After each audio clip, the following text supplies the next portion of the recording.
Kalayaan? Ang regalong ipinaglaban ng ating mga bayani.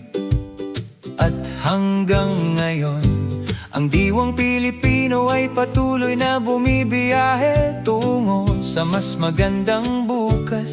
Sa bawat kalsada, sa bawat pangarap, at sa bawat bagong simula, kasama mo ang automobili ko.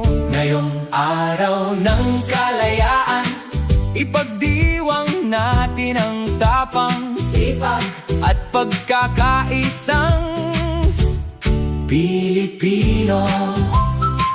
Automobili ko, kasama mo sa bawat paglalakbay ng Pilipino.